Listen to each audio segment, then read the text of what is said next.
My friends, let us come together for a moment of stillness, for it is only in the quietness of the heart that the true message of Spirit can be heard. We live in an age in which many sincere seekers have turned to the spiritual path with noble intentions, seeking release from fear, from limitation, from struggle, and yet in this sincere seeking, a subtle misunderstanding has arisen, a misunderstanding that sits at the very heart of modern spirituality and obscures the simple, living truth that Jesus taught. Today, everywhere you look, you will find teachings on how to shape your life through the power of the mind, how to manifest abundance, how to attract health, how to create success. People are told to visualize, to affirm, to command the universe to deliver their desires. And though there may be temporary results, though there may be moments when the outer world seems to bend to human intention, yet these are not spiritual demonstrations. These belong to the realm of mind, not the realm of spirit. They require effort. They demand continual maintenance. And the one who manifests in this way remains anxious, for whatever is created by the mind must be sustained by the mind. Jesus never taught that. The Master revealed something infinitely more profound. He did not come to show us how to manipulate outer conditions. He came to reveal the presence that already is, the kingdom that is already established, the harmony that requires no human will to bring it forth. And so when we see Jesus multiply loaves, or still a storm, or raise the sick to wholeness, we are not witnessing a man using power. We are witnessing a man who rests in the awareness of the one power, and from that awareness harmony flows without resistance. Joel Goldsmith discovered and lived the same truth. He realized that all attempts to manifest arise from a hidden belief that something is missing, that something must be added, that life as it is given is insufficient. This belief is the root of all struggle, for as long as you feel the need to attract what you think you lack, you remain bound to the very sense of separation that gives rise to lack in the first place. Manifestation begins with the assumption of absence. Spiritual realization begins with the recognition of fullness. Do you see the difference? One says, I must make something happen. The other says, God's work is already complete. The modern world has taught people to reach outward, to reach toward a God who must be persuaded, a universe that must be instructed, a destiny that must be shaped through mental force.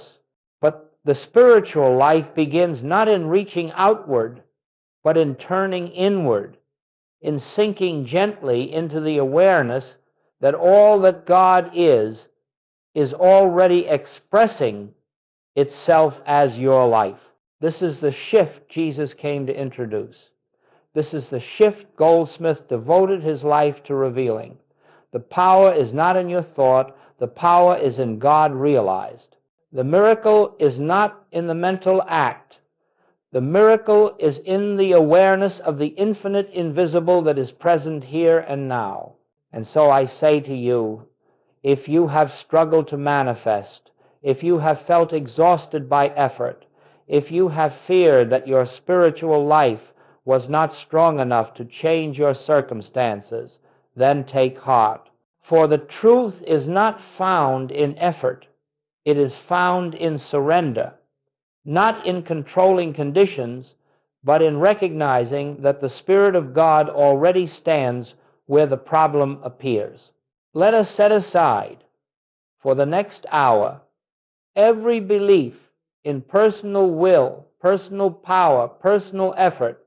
Let us enter this teaching as Jesus intended it, as a revelation that God is the substance, the law, the life, the activity, and the harmony of your being. When this truth dawns, you discover that nothing must be created, nothing must be drawn to you, nothing must be changed. You discover that the kingdom was always here, awaiting your recognition. Let us begin the journey. Let us continue now my friends, deeper into the heart of this teaching. For if we are to understand why the works of Jesus flowed without strain, without hesitation, without effort, we must understand the profound distinction between mental force and spiritual realization. These two appear similar on the surface, for both may be followed by visible results. Yet they arise from entirely different states of consciousness and lead to entirely different outcomes. The mind, you see, is the instrument of the personal sense of self. It is the tool of the I that believes it is separate from God, separate from supply, separate from harmony. And so the mind attempts to bridge this imagined separation through effort, through intention, through affirmation, through visualization. It seeks to draw into the self what the self believes it does not yet possess. But no matter how refined the technique, the fundamental premise remains the same. I am here, and what I need is out there. I must reach for it. I must bring it to myself. This, my friends, is mental force. This is the realm of the personal will. This is the domain of the human mind. But spiritual realization is entirely different. Spiritual realization is not the act of drawing something into your experience. It is the recognition that everything that God is, you already are. Everything that God has, you already express. Everything that God knows is already present within the consciousness that is your true identity. In spiritual realization, you do not attempt to make something happen. You quietly perceive that God is the source, the substance, and the activity of all being, and therefore nothing can be added to the infinite, and nothing can be taken from it. You see, the mind works through effort. Spirit works through effortless unfolding. The mind tries to achieve, spirit simply is. Mental force says, I will make this occur. Spiritual realization says, the Father within doeth the works. The mind stands outside the kingdom and attempts to break in. Spirit recognizes that the kingdom is already within. Now, why does this matter? Because all spiritual demonstration, healing, supply, harmony, peace, flows from realization, not from effort. When the mind attempts to manipulate outer conditions, it can produce only temporary results, for it is dealing in the realm of effects. But spiritual realization touches cause, and when cause is realized, effects harmonize naturally. Imagine, if you will, a lamp. The mind attempts to rearrange the shadows on the wall, pushing them here and there, trying desperately to improve the picture. Spirit, however, switches on the light, and in the presence of light, shadows simply cease to be. Not by effort, not by command, by the nature of light itself. So it is with the presence. This is why Joel Goldsmith emphasized again and again that the human mind is not the instrument of spiritual attainment. It cannot reach God. It cannot contact infinity. It cannot create harmony. Only through inner stillness, through relinquishment of personal will, through the deep recognition that God alone is, do we enter the atmosphere of realization where miracles become natural. To depend on the mind is to struggle. To depend on spirit is to rest. To depend on technique is to fear. To depend on God, realize, is to live in peace. And here is a truth that may startle you. Every time you attempt to manifest something, you are declaring that God has not yet done his work. You are affirming that something is missing in the universe. You are strengthening the very belief in lack that you are trying to escape. But the moment you turn inward and become still, the moment you release the personal sense of I must achieve, you enter the state of consciousness in which the infinite moves freely. And in that consciousness, harmony appears not because you made it appear, but because it was always there, waiting for your recognition. This is the difference between mental force and spiritual realization. One exhausts you, the other liberates you. One pushes, the other allows. One strives, the other rests in the certainty of God's completeness.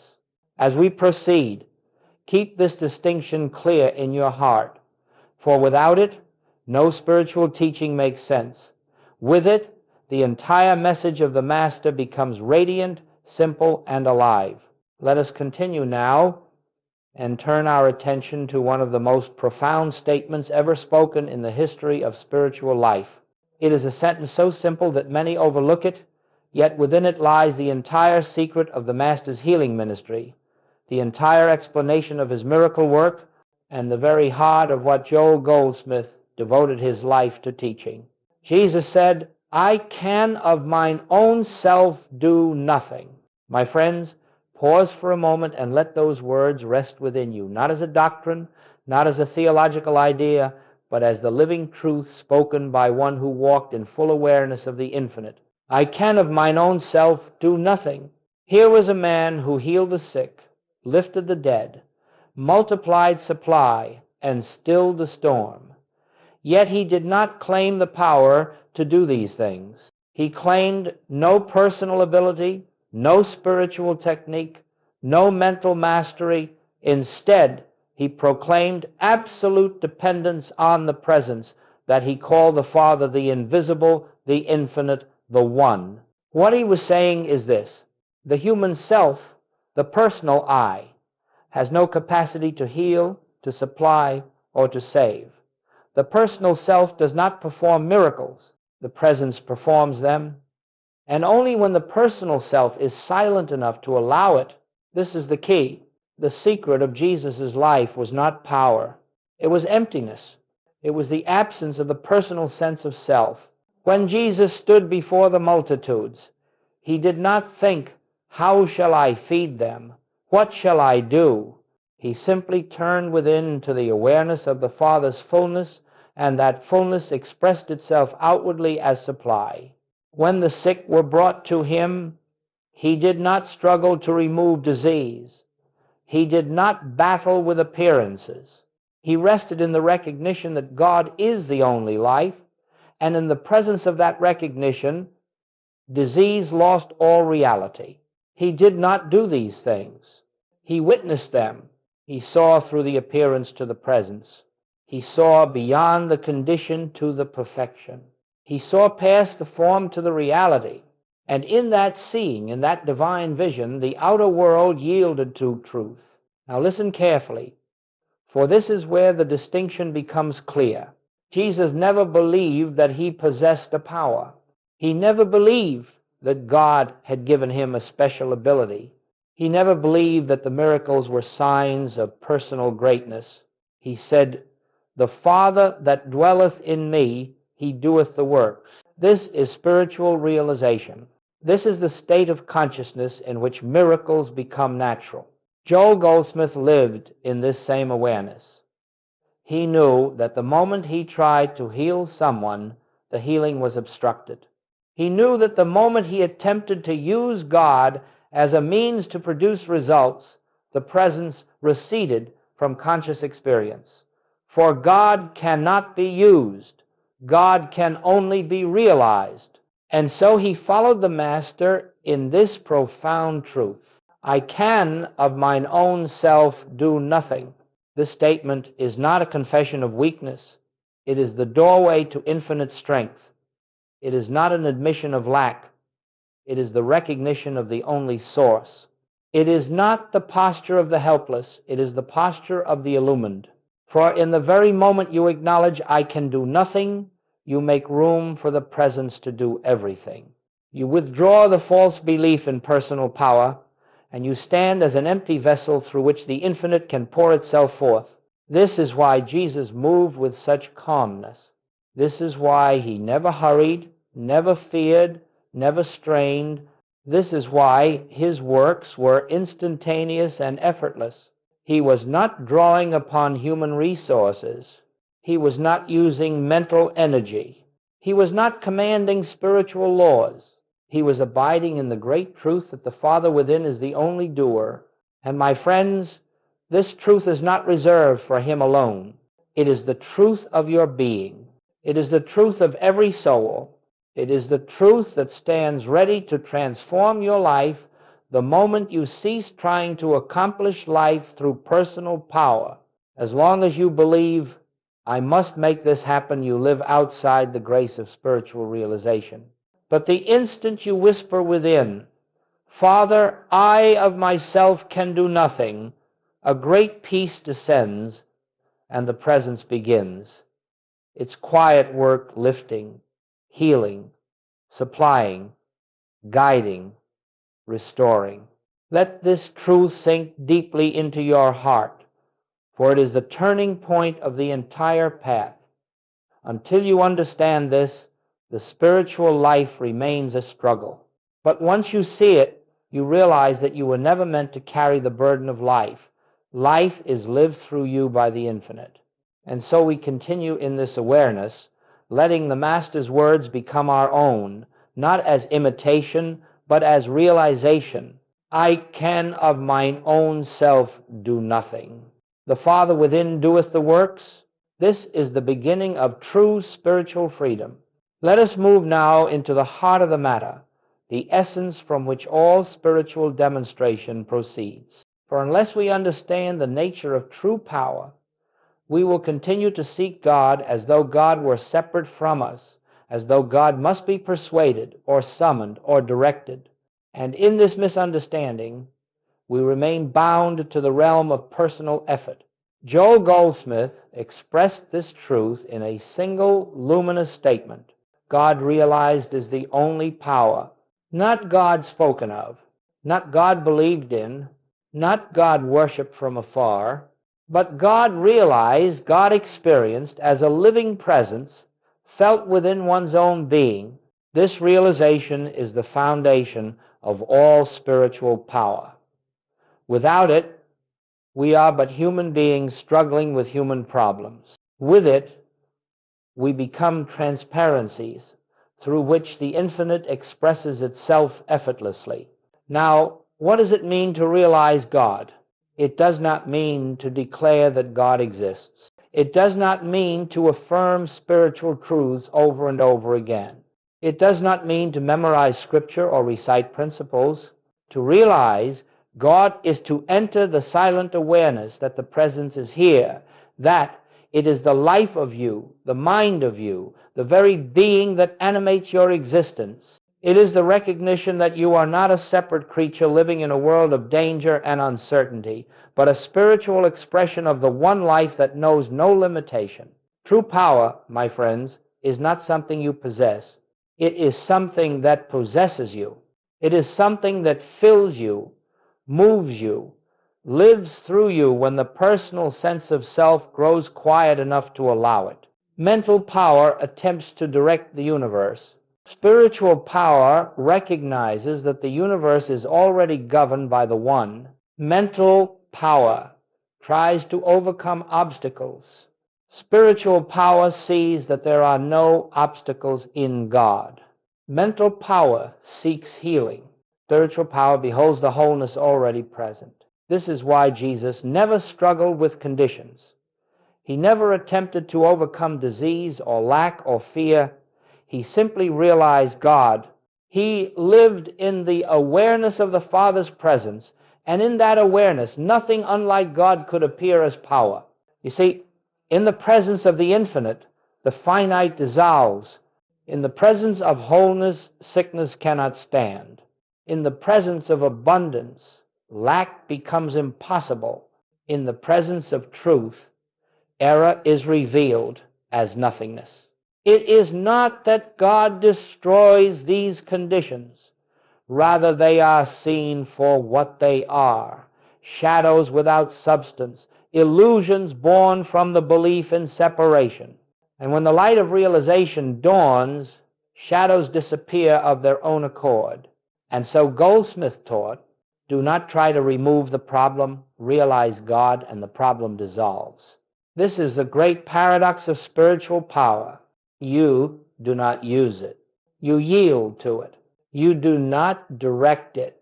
You become still enough that it may direct you, You do not attempt to bring God into your situation.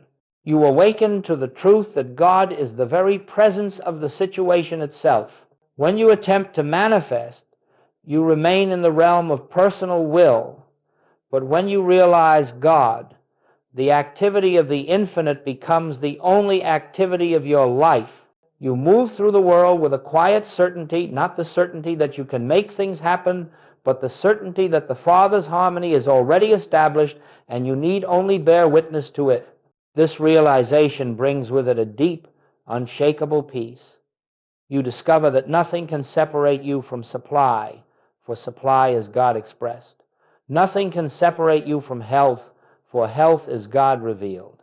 Nothing can threaten your harmony, for harmony is the nature of the presence, that is your very life. And in this awareness, you no longer fear conditions, for you see that conditions have no power. Only the realized presence has power. And as your consciousness rests in this truth, the outer world aligns itself not because you commanded it, but because you recognize the only cause in the universe. Spiritual power is not dramatic. It is not forceful. It is not loud. It is a quiet presence, felt in the stillness of the soul, revealing itself as peace, as assurance, as the effortless unfolding of all good. And so we take this truth into the deepest part of our being. God realized is the only power. There is no power in the problem. There is no power in appearance. There is only the presence, infinite, complete, and already functioning. When this becomes your foundation, the spiritual life ceases to be a struggle and becomes a resting in the grace of the one who lives you. Let us now turn inward to a very tender point in the spiritual life, a point that touches the experience of nearly every sincere seeker.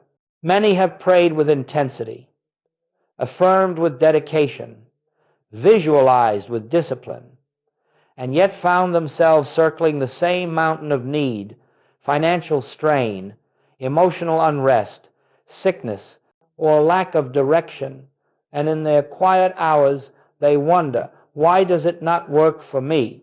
My friends, it does not work because you are beginning at the wrong place. You are beginning from lack. Every attempt to manifest, every attempt to attract, every attempt to change the outer scene arises from a hidden assumption: something is missing.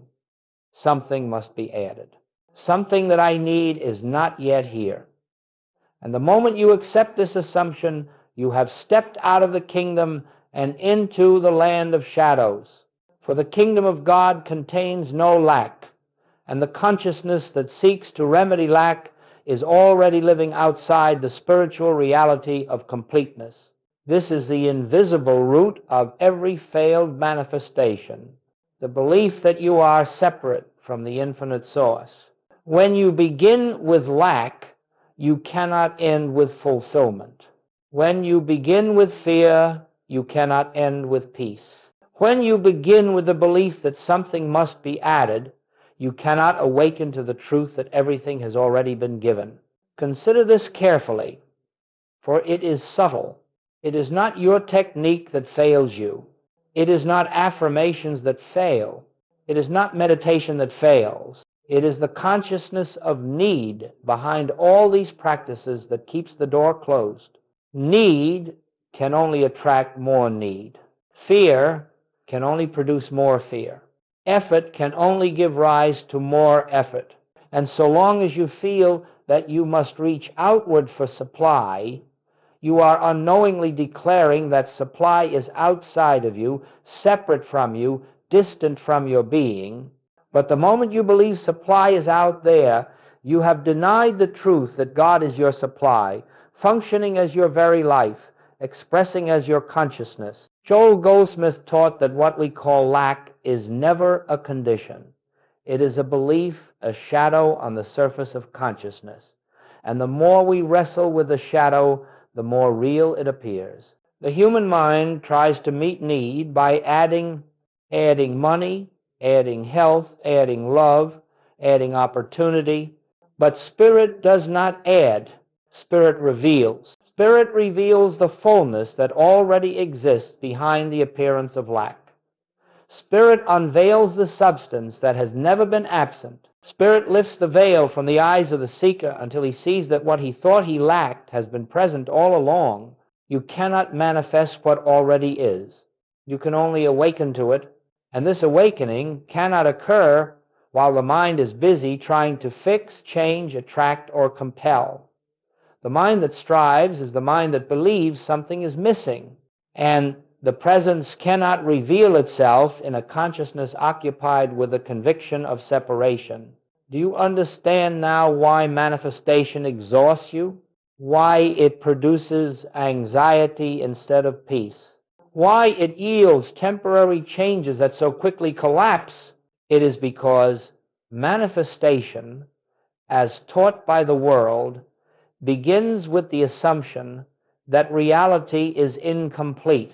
But spiritual realization begins with the truth that reality is whole, and you need only recognize this wholeness to experience it. When the inner sense of lack is dissolved, the outer expression of lack disappears, not because you attracted something new, but because you ceased believing in the absence of God. Let this truth sink gently into your heart. There is no lack in God. There is no absence in infinity. There is no gap in the wholeness of spirit. Whatever appears as lack in your life is not a condition to be corrected. It is a perception to be healed. The moment you realize that supply is not something you must get, but something you already are, God expressing as your consciousness, then the appearance of lack dissolves naturally, without struggle, without strain. You will discover that the supply you have sought flows to you not as something newly created, but as something newly recognized. You will discover that health arises not as something manufactured, but as something unveiled. You will discover that harmony appears not because you willed it, but because the presence that is harmony finally found your consciousness empty enough to reveal itself. And so, my friends, we come to the great turning point of this teaching. Stop trying to manifest, to start realizing truth. For manifestation fails because it begins with lack. Realization succeeds because it begins with God. Now, my friends, let us turn our attention to the manner in which the Master moved through this world, for in understanding the way Jesus worked, we understand the very nature of spiritual demonstration. If you study the gospel record carefully, you will see something remarkable. Jesus never rushed. He never strained. He never worried. He never pleaded with God. Instead, he lived in a continual state of inner poise, a quiet recognition of the invisible fullness of the Father. He did not work miracles.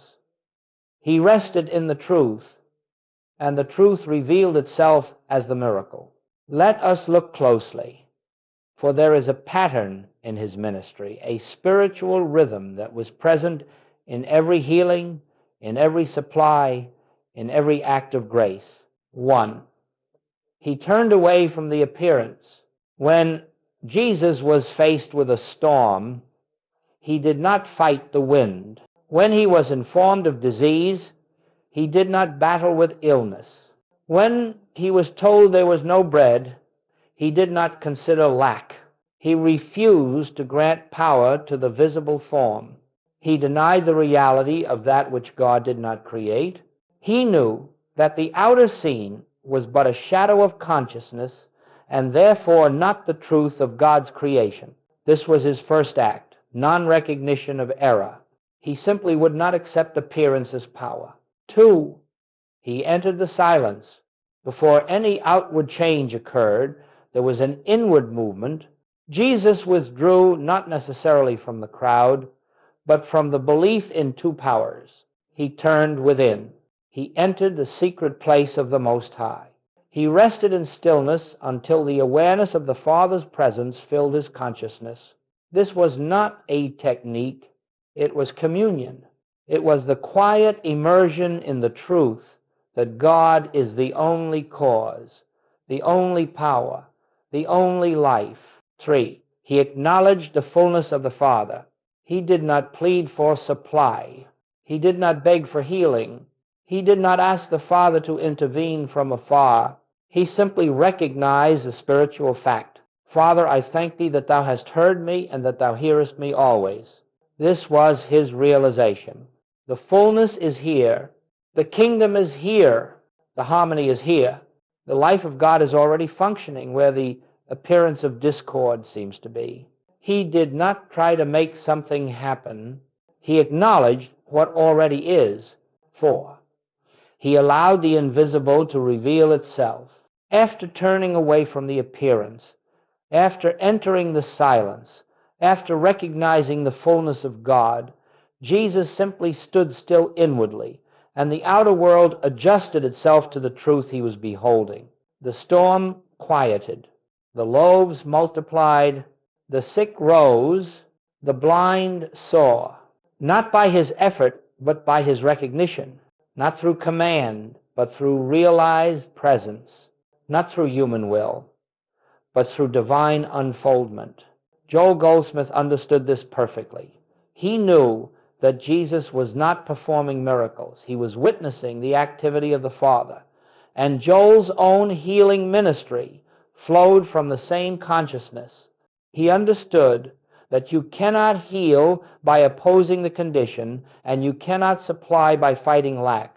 You must stand still in the realization of God as the only life, the only substance, and the only power. Let us understand this deeply. Jesus did not work miracles to change conditions. He worked from the awareness that conditions have no power to contradict God. When the infinite becomes the only presence in consciousness, the appearance harmonizes of its own accord. This is the way of the Christ. This is the way of spiritual power. This is the way by which all true healing occurs. Now consider how different this is from the modern attempt to manifest. Manifestation begins with tension. I must create. I must attract. I must shift the energy. Jesus began with rest. The Father within doeth the works. Manifestation begins with desire. I need this outcome. Jesus began with realization. All that the Father hath is mine. Manifestation attempts to change the outer world. Jesus saw no need to change what God had already included in the fullness of being. To walk in the Master's way is to release the belief that you must make life happen. It is to sink gently into the awareness that the Father's perfection is already expressed as your life, and that no effort on your part can add a single cubit to the stature of God's creation. This is the spiritual method. This is the way miracles occur. This is what Joel Goldsmith called impersonalizing the problem and realizing the presence. And so, as we proceed deeper into this teaching, let us hold this truth before us always. What you are seeking is already present, and the way of the Master is not to bring it forth by force, but to behold it with a consciousness free of fear. Now, my friends, having understood the principle, let us gently turn to its application, not as a technique, not as a method to accomplish something, but as a way of entering the atmosphere of spiritual realization. For truth must be lived. It must be practiced in the quiet, secret places of consciousness until it becomes the natural state of our being. Let us remember this always. The purpose of practice is not to make something happen. The purpose of practice is to remove the veil of the personal sense of self so that the presence may reveal itself. Manifesting begins with doing. Recognizing begins with being. And so, I will offer you not exercises, but inner movements, gentle shifts of awareness that lift you into the realization of the already finished kingdom. 1. The sacred pause before action. Whenever a problem appears, whether it be a bill, a diagnosis, a fear, or a conflict, do not rush to correct it. Do not rush to pray for its removal. Do not rush to seek solutions or strategies. Let your first response be silence. Pause. Let the mind become still for a moment. Feel the spaciousness that opens when you refuse to engage the problem as though it had power. In that pause, you step out of the world of appearances and into the awareness of the invisible. In that pause, you declare without words, there is only God here. This pause may last only a breath, yet within it the entire shift from human effort to divine recognition begins. 2. Entering the silence of non-request. After the pause, you turn inward, not to ask, not to plead, not to affirm, but to listen. This listening is the essence of spiritual practice. Do not bring your problem to God. Bring your stillness to God. For the presence is not reached through words. It is touched in silence. And in this silence, you rest gently in the awareness that God already knows, already is, already expresses the fullness of harmony right where the appearance seems to be. This pause may last only a breath, yet within it the entire shift from human effort to divine recognition begins. This is communion. This is meditation. This is the way of Christ. 3. The gentle recognition of truth. Now, within this quietness, allow a simple recognition to arise, not as affirmation, but as realization. Father, thy work is already complete. The presence is here. All that God is expressing itself in this very place. Do not try to feel anything. Do not try to make anything happen. Do not strain for spiritual experience. Let recognition come as softly as a feather settling on still water. Let it be enough simply to acknowledge, in spirit this is already finished. For it is not emotion that heals. It is not intensity that heals. It is the quiet recognition of truth that dissolves the illusion of separation. 4. The unhurried allowing of divine activity. Once you have recognized the presence, do nothing. Remain still for a few moments. Let the activity of God be the only activity. Let the infinite invisible fulfill its own nature as harmony, without your interference, without your direction. When the mind is silent, grace flows. When the personal self withdraws, the Father within acts, and you will discover something beautiful. Outer action will present itself naturally. What needs to be done will arise of its own accord. The phone call, the conversation, the step forward, all of these will come not from fear, not from effort, not from problem solving, but from the quiet intelligence of Spirit moving through you. Do not rush. Do not force.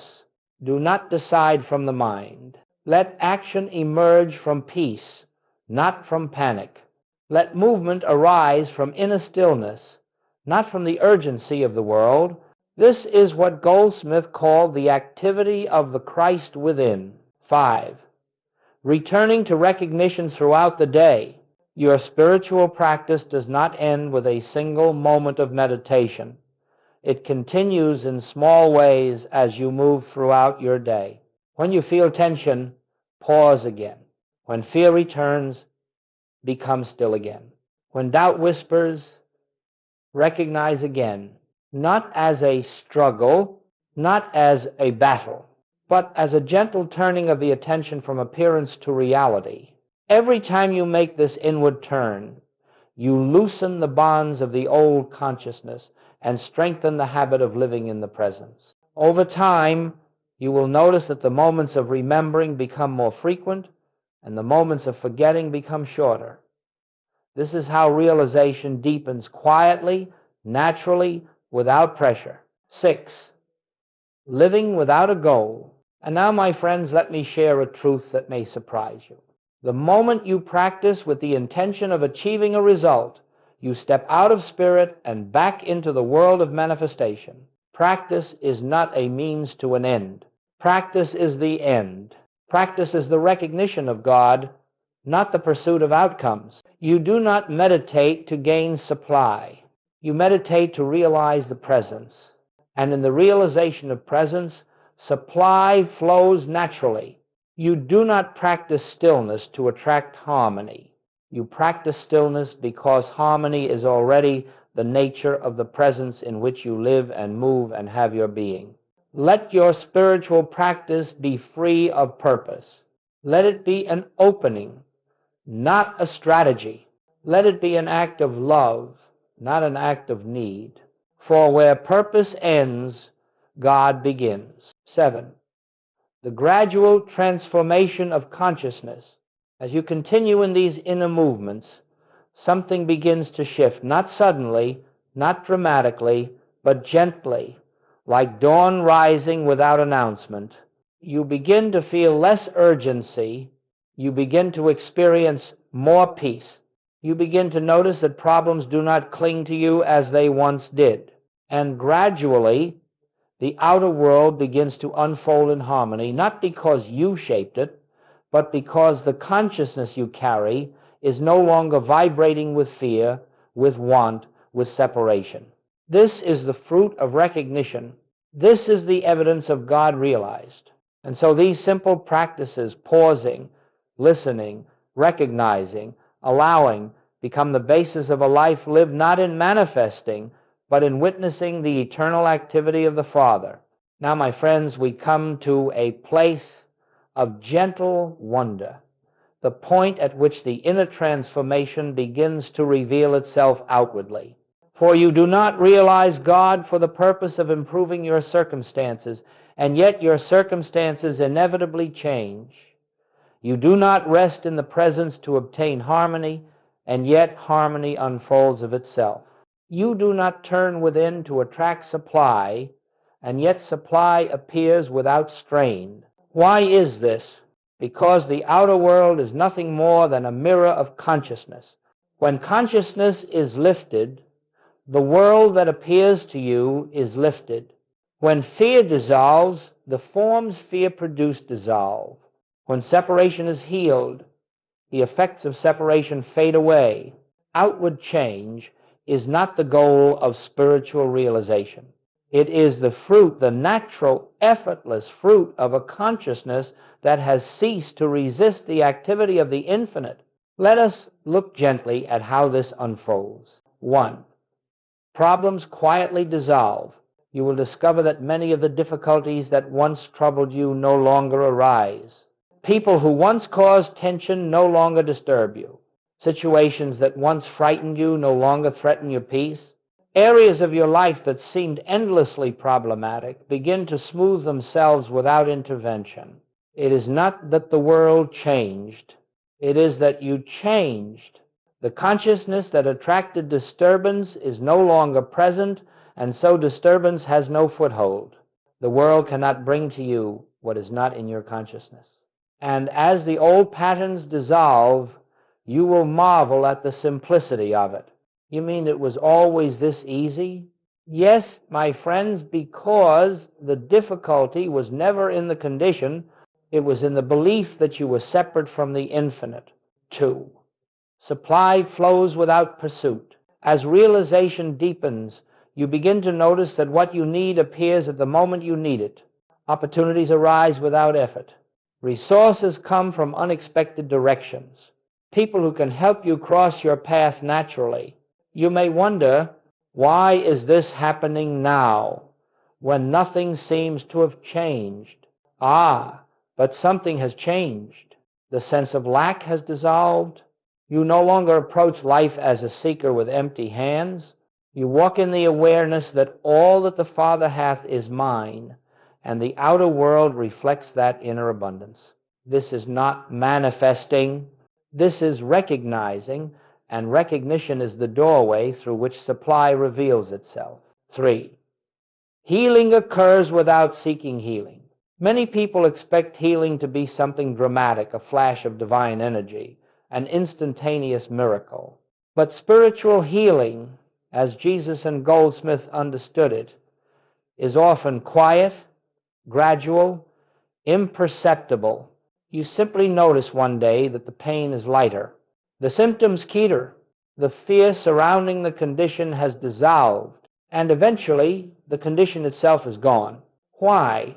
Because when consciousness realizes that God is the only life, the false sense of a separate, vulnerable life loses its seeming power. The body reflects the peace of the soul. Healing is not an event. It is an unfoldment of realized oneness. 4. Relationships harmonize naturally. As inner fear dissolves, as judgment softens, as the sense of being a separate self diminishes, something beautiful happens in your relationships. You no longer approach others from need. You no longer seek validation. You no longer defend yourself or react from the old wounds. You begin to see others through the lens of spiritual identity, not as personalities with flaws and limitations, but as expressions of the same one life that expresses as you. And in that recognition, harmony is restored. Some relationships gently fall away. Others deepen. Tensions soften. Old patterns fade. You did not fix the relationship. You recognize the truth, and the relationship aligned with that recognition. 5. Creativity and purpose express themselves effortlessly. When fear is no longer governing your life, creativity flows. When self-concern diminishes, purpose clarifies. When you are no longer driven by survival, the deeper movement of spirit can express through your gifts, your work, your path. This expression is not ambition. It is not striving for success or spiritual achievement. It is the natural unfolding of the divine idea of you. The branch does not struggle to bear fruit. It simply remains connected to the vine. And so it is with you. 6. The world no longer dictates your inner state. Perhaps the clearest sign of realization is this: you become inwardly unmoved by outward circumstances. Whether the day brings challenge or ease, you remain centered. Whether the world praises you or ignores you, you remain steady. Whether the winds blow or the waters rise, you abide in the quiet certainty that the presence is your life and the activity of God is the only activity. This does not mean you become indifferent or detached. It means you no longer derive your identity from changing conditions. You live from within. You act from within. You draw your peace from within. And because your peace is rooted in the infinite, it is unbreakable. In 7, grace becomes the governing principle of life. As realization matures, you begin to see a thread, a rhythm, a divine orchestration moving through your days. Things happen at precisely the right moment. People appear when needed. Paths open without planning. Difficulties transform into blessings before your eyes. You walk through life with a quiet amazement. How can it be that everything flows so harmoniously? This, my friends, is grace. Grace is the activity of God made visible. Grace is the unfoldment of the infinite through the transparency of your being.